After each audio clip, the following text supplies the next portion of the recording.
പൂതനയ്ക്ക് മോക്ഷം ലഭിച്ച കഥയാണ് ഇന്നത്തെ വീഡിയോയിലൂടെ പറയുന്നത്. ജനന സമയത്ത് തന്നെ കൃഷ്ണനെ വധിച്ചു കളയാമെന്ന് പദ്ധതിയിട്ട കംസന് അത് നിറവേറ്റാനായില്ല. അതിനാൽ നഗരങ്ങളിലും ഗ്രാമാന്തരങ്ങളിലും മേച്ചിൽ സ്ഥലങ്ങളിലുമുള്ള കുഞ്ഞുങ്ങളെ മുഴുവൻ കൊന്നൊടുക്കാൻ അയാൾ തീരുമാനിച്ചു. കുഞ്ഞുങ്ങളെ വകവരുത്തുന്നതിൽ പ്രവീണയായ പൂതന എന്ന പിശാചിനെ തന്നെ അയാൾ നിയോഗിച്ചു. ആരുടെയും അനുവാദം കൂടാതെ പൂതന നന്ദന്റെ വാസസ്ഥലമായ ഗോകുലത്തിലെത്തുകയും ഒരു സുന്ദരിയുടെ വേഷത്തിൽ യശോദാമാതാവിന്റെ ഗൃഹത്തിൽ പ്രവേശിക്കുകയും ചെയ്തു. മന്ദസ്മിതം കൊണ്ടും ആകർഷകമായ മെയ്ക്കൺ വിലാസങ്ങൾ കൊണ്ടും വൃന്ദാവന നിവാസികളെ മുഴുവൻ അവൾ കീഴ്പ്പെടുത്തി കളഞ്ഞു. കൃഷ്ണനെ കാണാൻ വേണ്ടി ദേവി നേരിട്ട് വന്നിരിക്കുന്നു എന്ന് അവർക്ക് തോന്നി. ഇതുകൊണ്ടൊക്കെ തന്നെ അവൾ കൃഷ്ണന് മുല കൊടുക്കാൻ തുനിഞ്ഞപ്പോൾ ആരും എതിർത്തില്ല. അതിനു പുറമെ കൃഷ്ണന്റെ നേരെ അവൾ തികഞ്ഞ മാതൃവാത്സല്യം പ്രകടിപ്പിച്ചിരുന്നു. അതിനാൽ യശോദയും മറിച്ചൊന്നും പറഞ്ഞില്ല.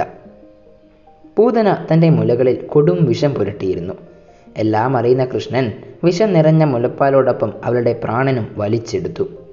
പൂതന ഉടൻ തറയിൽ വീഴുകയും എന്നെ വിടൂ കുഞ്ഞേ എന്ന് ഉച്ചത്തിൽ പറഞ്ഞുകൊണ്ടിരിക്കുകയും ചെയ്തു.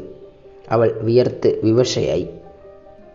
നിലവിളിച്ചുകൊണ്ട് അവൾ വീണപ്പോൾ ഭൂമിയും ആകാശവും 8 ദിക്കുകളും പൊട്ടുമാർ പ്രകമ്പനം കൊണ്ടു. അവൾ ഭീമാകാരിയായ ഒരു രാക്ഷസിയുടെ രൂപത്തിൽ പ്രത്യക്ഷപ്പെട്ടു. ഇത് കണ്ട ഗോപന്മാരും ഗോപികളും അത്ഭുതം കൊണ്ട് അന്തം വിട്ടു നിന്നു. അങ്ങനെ പൂതന എന്ന പേടി സ്വപ്നം അവസാനിച്ചു. കൃഷ്ണന്റെ കൈകൊണ്ട് മരണപ്പെട്ടതിനാൽ അവൾക്ക് മോക്ഷം കിട്ടി. ഉണ്ണികൃഷ്ണൻ നിർഭയനായി പൂതനയുടെ മടിയിൽ കളിക്കുന്നത് കണ്ട് അവർ ഓടിച്ചെന്ന് കൃഷ്ണനെ എടുത്തു. യശോദാമാതാവും രോഹിണിയും ഒട്ടും വൈകാതെ ശുഭകർമ്മങ്ങളും ചെയ്തു തുടങ്ങി.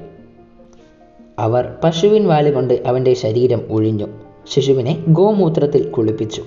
ഗോക്കളുടെ കുളമ്പടിയിൽ നിന്നുയർന്ന പൊടി കൊണ്ട് അവൻ്റെ ശരീരം അഭിഷേകം ചെയ്തു. പിൽക്കാലത്ത് അമംഗളകരമായ അപകടങ്ങൾ ഉണ്ടാകാതിരിക്കാനാണ് ഇതൊക്കെ ചെയ്തത്.